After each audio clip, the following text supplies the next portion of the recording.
Galaxy's leaders begged for peace, but humans remembered the slaughter. The transmission echoed across the fractured council chamber, its cold clarity slicing through the tense silence like a blade. Hundreds of alien species sat frozen in their seats, their myriad eyes and antennae sensory organs, all fixed upon the colossal hologram shimmering at the heart of the assembly. The symbol of Earth gleamed at its center, a fractured planet encompassed by a crimson ring of thorns. No words of welcome accompanied the image. Only the weight of history pressed down on them all. Chairmaster Varnix of the Zelk Dominion shifted uneasily, his bioluminescent skin pulsing a dull yellow of anxiety. They finally answered, he muttered, his voice heavy with both relief and dread. For years they had pleaded, bargained, offered reparations, yet Earth remained silent, locked behind its fortified borders, its fleets hidden, its intentions unreadable. Now, at last, the humans had responded, and their silence had not been forgiveness. It had been preparation. A human appeared within the hologram, a woman, tall, clad in the matte black uniform of Earth's Defense Directorate. Her expression was unreadable, her gaze like carved granite. Around her neck hung a slender chain, upon which rested a single silver pendant, the memorial insignia given to families of those who had died in the massacre of New Turin. Billions gone, vaporized beneath orbital bombardments orchestrated by the very council that now begged for peace. "I am Commander Elena Voss," the woman began, her voice calm, measured, utterly devoid of warmth, representative of Earth and its allied colonies. "You have summoned us. State your plea." The plea. Varnix's mandibles clicked nervously. It sounded so pathetic when said aloud, yet there was no other word for it. The once proud Galactic Council, a body spanning 500 star systems, had been reduced to trembling diplomats and terrified admirals, all brought to heel by the specter of human retaliation. Retaliation they themselves had provoked. High Regent Kothal of the Drex Confederacy floated forward, his translucent form quivering. "Commander Voss," he rasped, we come seeking peace." "We," he faltered under her withering stare. The hologram's background flickered, momentarily revealing the silhouette of Earth's newest battlecruisers. Sleek, black vessels bristling with weaponry no alien species had ever comprehended, let alone developed. "We regret the past actions of this council. We'd admit our grievous errors." Voss remained impassive. "You regret the slaughter?" she asked, voice still as stone. "Or you regret that now the slaughter will not be one-sided?" The chamber rippled with discomfort. Admiral Jesh of the Vork Armada, a species whose warships had once burned human colony from orbit, clicked his armored mandibles.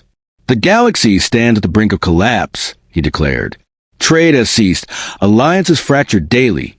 Fear paralyzes entire systems." "We? You mean you stand at the brink of collapse?" Voss corrected coolly. "Earth thrives. Our industries flourish. Our colonies expand. Our fleets multiply." Her eyes narrowed, voice quiet as falling ash. "Your brink is not our concern." Varnix felt a surge of bitter helplessness. It wasn't supposed to be like this. When the Council sanctioned the attack on Earth 50 years ago, they had believed it a mercy, a necessary purging of an unpredictable, volatile species that had advanced too rapidly, spoken too bluntly, fought too viciously. Humanity had been arrogant, insubordinate, dismissive of galactic customs.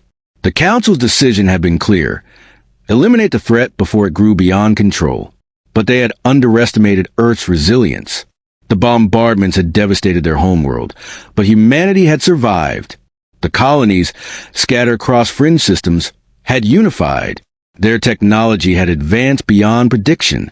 And worst of all, they had not forgotten. "Perhaps," Voss continued, "you hoped time would erode our memory, that we would forgive as lesser species do." She leaned forward slightly, and though it was only a projection, every delegate recoiled. "We do not forget New Turin. We do not forget the glassing of Proxima's cradle. We do not forget the screams of our children, suffocating in void-exposed habitats." The hologram shifted again. Images of devastation filled the air. Cities reduced to molten ruin, orbital platforms shattered, civilian vessels disintegrating mid-flight. The Council's handiwork, their preemptive action, And now the consequence. Varnix swallowed the lump of fear, rising in his throat. Commander Voss, what do you want?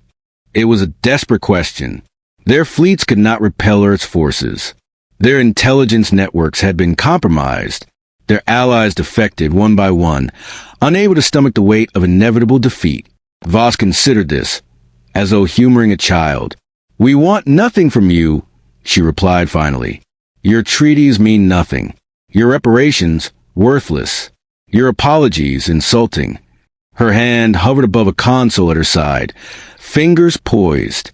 What Earth desires, Earth takes. And what Earth remembers, Earth avenges.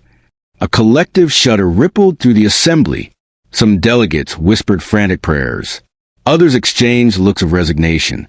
It had always been leading to this. But Voss wasn't finished. However, her eyes drifted over them, calculating, cold, precise. We are not without options. You seek peace. Peace is not given. It is earned.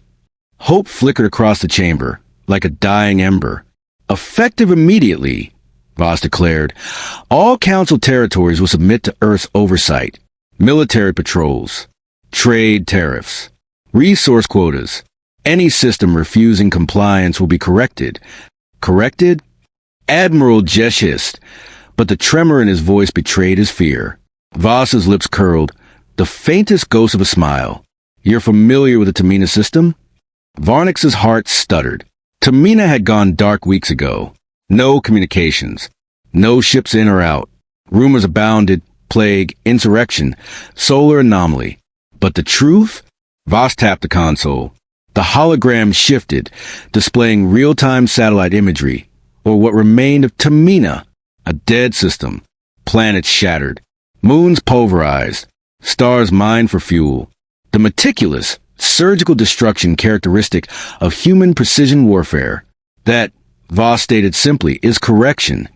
Panic erupted. Delegates shouted, threatened, pleaded. Some fainted. Others attempted to storm out, only to be halted by armed guards at the chamber doors. Earth's guards. Varnix barely heard them. His mind reeled, drowning in the grim finality of it all. The humans had waited, planned, built their strength in the shadows while the Council squabbled and postured.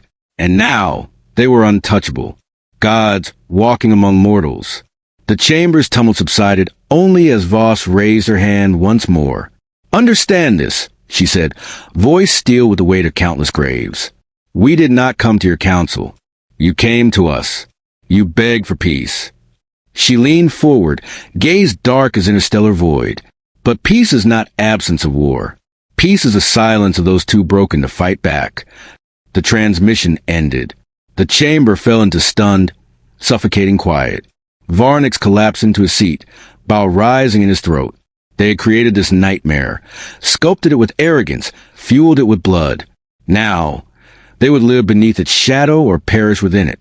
For the humans remembered the slaughter, and they had never truly forgiven.